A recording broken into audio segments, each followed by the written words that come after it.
Hi guys! Andito kami ngayon sa Rainbow 89.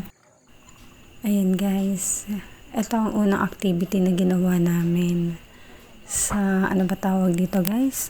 Spider web. Ayan, alam ko na guys, spider web. Nagpicture-picture lang kami dyan guys sa spider web. After namin sa spider web, ayan, aakyat na kami sa taas para makita namin kung gaano kaganda ang view.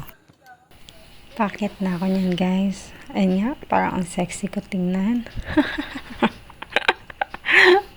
Pagbigyan niyo na ako guys. Minsan lang ako mag-feeling sexy kahit yung totoo hindi naman. Ayan, nakita ko na si God. Kung gusto niyo palang pumunta guys, dito lang to sa Tanay, sa may Marilac. Hanapin niyo lang Rainbow 89. Ito yung date namin ni Daddy na super budget friendly. Mura lang ang entrance dito guys, 100 pesos. Sa spider web, 150 pesos. Kaya guys, punta na kayo dito. Super nakaka-relax. Ang sarap ng hangin. Kaya ano pang ginagawa nyo guys? I-date nyo mga asawa nyo. Karoon kayo ng mommy and daddy time together. Diba? Napakaganda ng view.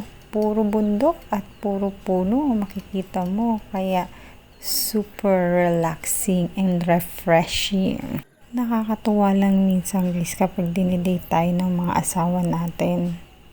Simpleng date pero masaya.